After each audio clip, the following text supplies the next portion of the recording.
आपण गुरुपुष्यामृतमध्ये कोणत्या सेवा कराव्या, दीपपूजन कसे करावे ते पाहिले. आज आपण या व्हिडिओमध्ये तुमच्या मुलांसाठीची विशेष सेवा किंवा उपाय पाहणार आहेत. तर तुम्हाला हा उपाय दीप अमावस्येला दुपारी 12च्या आत करायचा आहे. म्हणजेच हा उपाय किंवा उतारा मुलांसाठी करायचा आहे. मासिक धर्म असेल तर चालणार नाही. तुम्ही घरातील कोणत्याही मोठ्या व्यक्ती करून त्या मुलांवरून हा उतारा किंवा उपाय करू शकता. तर तुम्हाला काय करायचं आहे, तर 1 वाटी भात शिजवायचा आहे. तो भात शिजवत असताना त्यामध्ये मिठाचा वापर अजिबात करायचा नाही आहे, तो अळणीच असावा. तसेच तुमच्या घरामध्ये 1 मूल असेल तर त्यासाठी 1 वाटी तांदूळ घ्या. म्हणजेच 1 वाटीचा भात तुम्हाला घ्यायचा आहे. 2 असतील तर 2 घ्या.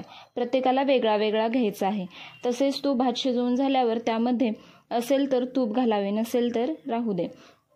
तसेच हा उपाय तुम्ही 2 ते 3 वर्षाच्या मुलांच्या वरती म्हणजे तेथून कॉलेजच्या मुलांपर्यंत सुद्धा करू शकता.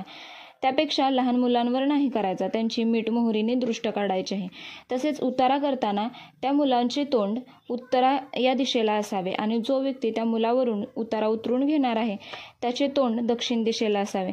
तसेच हा उतारा किंवा उपाय करताना दुपारी 12च्या आतच तुम्हाला करायचा आहे.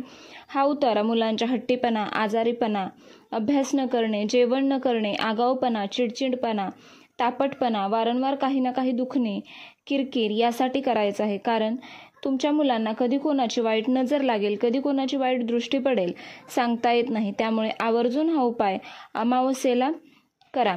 आणि हा भात 7 वेळा उतरून घ्यायचा आहे. उतरताना तुम्हाला मनात म्हणायचं आहे की माझ्या मुलाचा हट्टीपणा, आगाऊपणा कमी होऊ दे. तसेच तो कमी होणार आहे आणि कोणाची जर माझ्या मुलावरती वाईट नजर पडली असेल तर निघून जाऊ दे. अशा प्रकारे म्हणून तुम्हाला तो त्यांच्यावरून उतरून घेऊन बाहेर ठेवा किंवा तुमची गच्ची गॅलरी ठेवला तरी तिथेही चालेल किंवा बाहेर लांब नेऊन ठेवला तरी चालेल. एखाद्या पक्षाने, प्राण्याने खाल्ला तर ते उत्तमच आहे. तसेच जर काळे कुत्रे असेल तर त्या कुत्र्याला घाला, त्याने खाल्लं तर खूपच उत्तम होईल. तसेच हे संध्याकाळी वगैरे केले तर चालणार नाही. हे तुम्हाला अमावस्येच्या दुपारी 12च्या आतच करायचं आहे. तर तुमच्या मुलांचा हट्टीपणा, आगाऊपणा, चिडचिडपणा, जेवण न खाणे, कोणाचा वाईट नजर असेल तर निघून जाईल.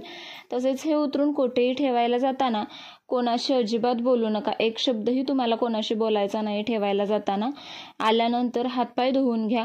अशा प्रकारे जर तुमचं मूल चिडचिडपणा करत असेल, आगाऊपणा करत असेल, सतत आजारपण असेल तर आवर्जून हा व्हिडिओ न चुकता अमावस्येच्या दिवशी म्हणजेच उद्या 12च्या आत तुम्हाला करायचा आहे. नक्की करून पहा. तुमच्या मुलाची वाईट नजर, दृष्टी निघून जाईल. नक्की करून पहा. तसेच अशाच नवनवीन व्हिडिओसाठी अजूनही चॅनलला सबस्क्राईब केले नसेल तर प्लीज सबस्क्राईब करा. व्हिडिओ पाहिल्याबद्दल धन्यवाद.